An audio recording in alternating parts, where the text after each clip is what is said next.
साहेब, मंच आसीन सभी आदर के योग्य संतजन सतवीर वर्मा जी और उनके साथ आए सभी अफसरान और हमारी सत्संग प्रेमी सारी सभा को मेरा नमन। आज इस 11वें निर्वाण दिवस जो हमारे अवधूत हरिहरानंद जी का है, उस पवित्र महा उत्सव पर एक मेरे मन में जो विचार आया वो है हाजिर सतगुरु की महिमा। हमारे जब गीसा संत जी और गीता दास की वार्तालाप के दौरान एक ग्रंथ साहिब में एक वाणी है, जीता तेरा दोष के मारी बात बारीक और युगा युगा तक हम कहीं कोई हमारे करे प्रीत। ये अभी विजेंद्र दास जी ने भी कहा था कि ये जो सतगुरु की प्रीत है, इसके बगैर हमारा उद्धार नहीं। और यही सतगुरु की प्रीत थी जो महाराज हरिहरानंद, जिन्होंने हवा सिंह जी के रूप में इस सौभाग्यशाली खरड़ धरा पर जन्म लिया, उनकी जो सतगुरु की प्रीत थी उसको पहचाना। और भोपत राम जी ने 12 साल के बाद उनको कहा कि तुम्हें सतगुरु मिलेंगे, और दीप्तानंद अवधूत महाराज जी ने उस प्रीत को पहचाना, जाना और उसको अपना जैसा बना दिया, और वो बन गए हमारे सतगुरु हरिहरानंद जी। और उसके बाद ये यात्रा यहाँ समाप्त नहीं हुई।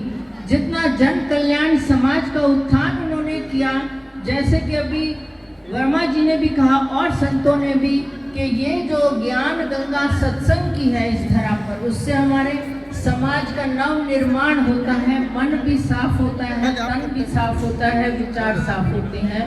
तो इसी तरह से दीप्तानंद अवधूत जी ने हरिहरानंद जी के 3.5 साल के बालक श्री कृष्णानंद जी को गुरु दक्षिणा में मांगा और उनसे तप साधना करवा, और दोनों सतगुरु दीप्तानंद जी और सतगुरु हरिहरानंद जी का आशीर्वाद उन पर कृपा दृष्टि रही।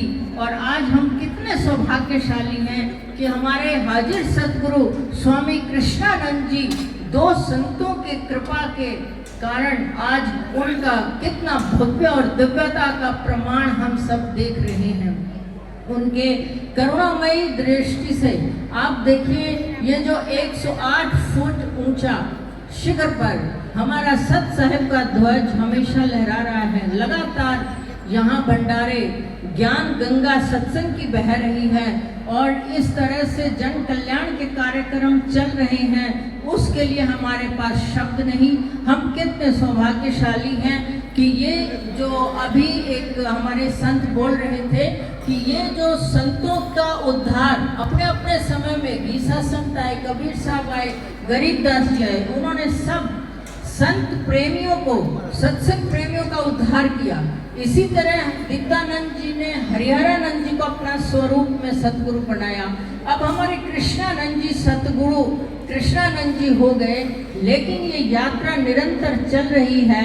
हमारे अमृतानंद जी, कृष्णानंद जी ने उनसे तप साधना करवाई, जितेंद्रानंद जी और हमारे संजय ब्रह्मचारी जी, उनके कृपा से अपनी तप साधना में निरंतर ये लोग चल रहे हैं उसी मार्ग पर, और हमारे सम्मान के योग्य हैं, जो सारा जन कल्याण का कार्य कर रहे हैं। इसी तरह ये यात्रा यहाँ भी खत्म नहीं हुई। फिलहाल में हमारे भक्त जोगिंदर जी को अभी कृष्णानंद जी ने साधना पर बिठाया है, और वो भी निरंतर अपनी शब्द साधना में लगे हुए हैं। तो मैं तो इतना ही कहूँगी कि ये पवित्र धाम हम सबके कल्याण के लिए है। इसलिए कृष्णानंद जी ने इस बात को, अभी एक संत ने कहा था कि आप गुरु को ऐसा सेव कि शिष्य ही गुरु हो जाए। अब हमारे कृष्णानंद जी सतगुरु का रूप धारण कर लिया है, और हमारे कल्याण के लिए अलग अलग अपने संतों का निर्माण कर रहे हैं। ये भी हमारे उसी मार्ग पर चलते हुए उत्थान कर रहे हैं। तो मैं तो यही कहूँगी कि मनुष्य की 2 ही इच्छा होती है, शांति और खुश। और खुशी और शांति हमें यहाँ मिल रही है। इनके चरणों में मैं अपने पूरे परिवार की ओर से बाबांजलि हरिहरानंद जी के चरणों में नम्न करती हूँ और सभी को मेरा नमस्कार। सत साहिब।